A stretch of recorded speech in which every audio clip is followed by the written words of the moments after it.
Hello বন্ধুরা, good morning. Welcome back to my channel. কেমন আছো তোমরা সবাই? আশা করছি তোমরা সবাই ভালো আছো ও সুস্থ আছো। তো সকাল সকাল ঘুম থেকে উঠে দেখো বিছানাপাতি তোলা হয়ে গেছে, আর ছেলেকে জাস্ট তুলে ব্রাশ করানো হলো। আর ছেলের অবস্থা আবার দেখো, ও আবার এই বিছানায় এসে, এই যে দেখো এই বিছানায় এসে আবার এখানে শুয়ে পড়েছে। ওকে ব্রাশ টাশ করিয়ে আনা হয়েছে আর এখানে এসে শুয়ে পড়েছে দেখো আবার। আর বাইরে আজকে না শোয়ারও কারণ নেই, কারণ বাইরে আজকে হচ্ছে বৃষ্টি। সকাল থেকে আজকে ঘুম থেকে ওঠার পর থেকেই দেখছি এই যে বৃষ্টি হচ্ছে দেখো। আর আমাদের বল্টু দেখো কোথায় শুয়ে আছে, ও যেদিকে যাচ্ছে সেখানেই জল পড়ছে, তার জন্য এই যে এই জায়গাটাকে এখন সিলেক্ট করেছে, এখানে শুয়ে আছে। তো আজকে সকাল থেকে কিন্তু হালকা হালকা বৃষ্টি হচ্ছে, ঘুম থেকে উঠেই দেখছি আজকে বৃষ্টি। মানে এদিকে দেখো কিচেনে চলে এসেছি। তো এইখানে কিন্তু চা হয়ে গেছে, এই যে এখানে ত্রিশু বাবা খেয়ে নিয়েছে, আমারটা রাখা হয়েছে। এখানে ছেলের দুধ, তো ও তো ঘুমাচ্ছে দেখলেই। আর এই যে দেখো এখানে আমার রান্না হচ্ছে, দেখাচ্ছি। আজকে রান্নায় সে একটা ভালো নেই, কি রান্না করব বুঝতে পারছিলাম না। এখানে সব রকম সবজি দিয়ে, শুটকি মাছ দিয়ে রান্না করব, বেগুন কাঁকরোল দিয়ে, শুটকি মাছ দিয়ে। আর ভাত আমার হয়ে গেছে, তো চলো এবার রান্নাটাও করে নিই। রান্নার ফাঁকে দেখো বন্ধুরা একটু চলে এসেছি বাইরে, কারণ এই যে বর দেখো মাথায় করে গাছ নিয়ে নিচে নামছে। তো আমাদের বাড়িতে কিছুদিন আগেও একটা বেলগাছ ছোট চারা লাগিয়েছিলাম, আর এই যে বেলগাছটা ও এনেছিল একটা জায়গা থেকে, এটা অনেক বড় একটা গাছ। তো দেখো এখন আজকে তো বৃষ্টি সকাল থেকেই, তো গাছটা ভালোই বড়, মানে গাছটা তুলে ফেলা হয়েছিল আর কি, যে জায়গাতেই ছিল ওই জায়গাটা পরিষ্কার করার জন্য। তো আমার বর গাছটা নিয়ে এসেছিল, এটা বেল গাছ। আর এটা লাগাবে কোথায় সকাল থেকে মানে ডিসিশন করা হচ্ছিল যে কোন জায়গাটাতে লাগালে ভালো হয়। তো দেখো ফাইনালি এখন একটা জায়গা সিলেক্ট করা হয়ে গেছে, এই যে পুকুর। তো পুকুরের পাশেই এখন গাছটা লাগাবে, তার জন্য এখানে দেখো একদম কোদাল নিয়ে চলে গেছে, এখন মাটিও ভেজা আছে, তো ও দেখো গর্ত করে নিচ্ছে, এই জায়গাতেই গাছটাকে লাগাবে। আর এখন যেহেতু বৃষ্টি হচ্ছে হয়তো টিকেও যেতে পারে, আমি বলছিলাম যে এত বড় গাছ এটা টিকবে নাকি, এই যে দেখো কত বড় গাছ। তো এটাকে এখন ডালপালা কিছু কেটে ফেলা হয়েছে, তো এখন দেখো লাগানো হচ্ছে। আর অনেক দিন ধরেই আমি ওকে বিরক্ত করছিলাম একটা বেলের চারা আমাকে এনে দেওয়ার জন্য, কিন্তু এখন যেহেতু বেলের চারাও পেয়ে গেছি, এখন বড় একটা বেল গাছও পেয়ে গেলাম। তো দেখো লাগানো হয়ে গেল। আর তারপর আমি চলে এসেছি এদিকে কিচেনে, রান্নাবান্না আমার হয়ে গেছে। এবার গ্যাস ট্যাস মুছে একটু পরিষ্কার করে নেব, কারণ রান্নার পর তো জানোই মানে কিচেনের অবস্থাটা কীরকম হয়। তো আজকে মনে হয় আর রৌদ্র উঠবে না বন্ধুরা, কদিনের জন্যই বৃষ্টি পেয়ে বসেছে কে জানে। কারণ এর আগের বছর মানে গত বছরও এরকম হয়েছিল, যে প্রথমে এরকম বৃষ্টি শুরু হয়েছিল, তারপর কিন্তু এত বর্ষা লেগেছিল যে চারিদিকে একদম জলে জলময় হয়ে গেছিলো। তো এইবারেরও অবস্থাটা আমার মনে হচ্ছে সেম। আজকে কিন্তু দুদিন হয়ে গেছে বৃষ্টি শুরু হয়েছে, তো এখনও দেখো সকালবেলা দেখালামই তোমাদেরকে বাইরের পরিবেশ, অনবরত কিন্তু বৃষ্টি হয়েই যাচ্ছে।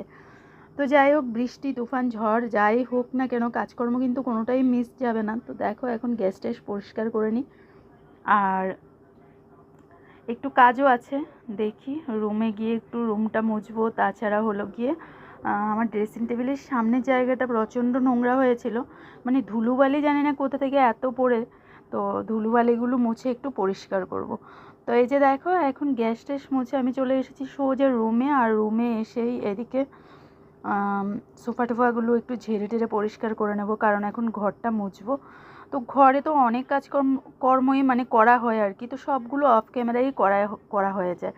অনেক কিছু আমি ক্যামেরাই অন করতে ভুলে যাই, তাই তোমাদের সাথে শেয়ার করা হয় না। তো চলো এখন ঘর দোরগুলো ভালো করে মুছে নিই, তারপর চলে যাব স্নানে।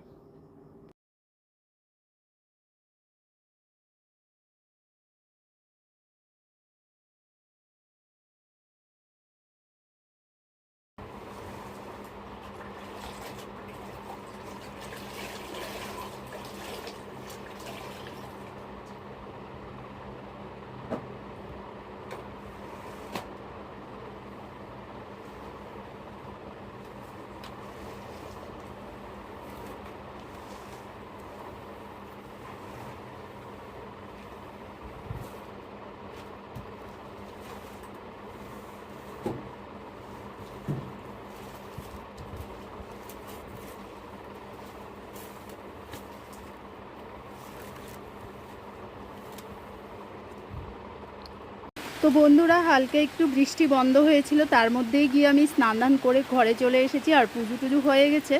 আবার দেখো এখন বৃষ্টি শুরু হয়ে গেল। তো পুজো টুজো যেহেতু হয়ে গেছে, এখন যাব ছেলেকে খাওয়াবো। তার আগে ভাবলাম চলো, আজকে একদম সকাল থেকে বৃষ্টি, তো বুঝতেই পারছো আজকের ওয়েদারটা কীরকম। আমার বেশ ভালোই লাগছে, কারণ আজকে আমি মানে বাড়িতেই আছি। বাড়ি থেকে যদি বেরোতে হয় তাহলে এই বৃষ্টির ওয়েদার আমার কাছে যত বোরিং মনে হয়, কিন্তু আজকে ভালো লাগছে। তারপর দেখো কিচেনে এসে এখানে একটু বড়া ভেজেছিলাম, তো সেটা দিয়েই এখন ছেলেকে খেতে দিয়েছি। আর বড়াগুলো খুব দারুণ হয়েছিল খেতে। এরকম বৃষ্টির দিনে বড়া খেতে কিন্তু ভীষণ ভালো লাগে। তো চলো দুপুরের খাবারটা খেয়ে নিই। গুড ইভিনিং বন্ধুরা, সন্ধ্যে চা নিয়ে হাজির হয়ে গেলাম। দেখো এখানে 1 কাপ চা, একদম দুধ চিনি সব কিছুতে মানে লিকার সব কিছুতে একদম পরিপূর্ণ 1 কাপ চা।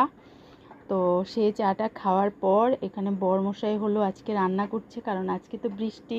তো বৃষ্টি বৃষ্টি ওয়েদারে এখানে দেখো একদম কষা কষা টাইপ করে ও করছে চিকেন, আর এখানে ফ্রাইড রাইস। তো আজকে রান্নাঘরের কাজ ওই করছে। আর আমার বরের মুড ভালো হলে না মাঝে মধ্যে রান্নার মানে কাজে হাত দিয়ে দেয়, আমার জন্য অপেক্ষা করে না। আর আমি চলে গিয়েছিলাম ছেলেকে পড়াতে। তো ছেলেকে পড়াতে পড়াতে অনেকটা সময়, এখন ছেলের না অনেকগুলো সাবজেক্ট, বইও অনেকগুলো, তো তার জন্য সবগুলো তো পড়ানো সম্ভব হয় না। তো রোজ 3-4টে করে সাবজেক্ট ওকে পড়ানোর চেষ্টা করি। তো আমি যেহেতু ওখানে ওকে পড়াচ্ছিলাম, তাই উনি রান্নাটা চাপিয়ে দিয়েছেন, কারণ দেরি হয়ে যাবে। এদিকে কখন যে 10টা বেজে গেল বলতেই পারবো না। এই যে দেখো খাবারটা একদম রেডি করে বেড়ে তারপর আমাদেরকে ডাকলো। তো আমরা এখন চলে এসেছি খেতে। আর কি ভালো লাগছে দেখো, এরকম বৃষ্টির দিনে এরকম খাবার হলে রাতের খাবারটা মানে ভালোই জমে যায়। তো রাতের বেলা যদিও এত হেভি খাওয়ার ঠিক না, কিন্তু তারপরও যেহেতু বৃষ্টি হচ্ছে, তো টেস্টি টেস্টি খাবার সবাই খেতে চায়। তো চলো বন্ধুরা, আজকে তাহলে ভিডিওটা আমরা এ পর্যন্তই রাখছি। কালকে আসবো আবার আরেকটা নতুন ভিডিও নিয়ে তোমাদের জন্য। Good night.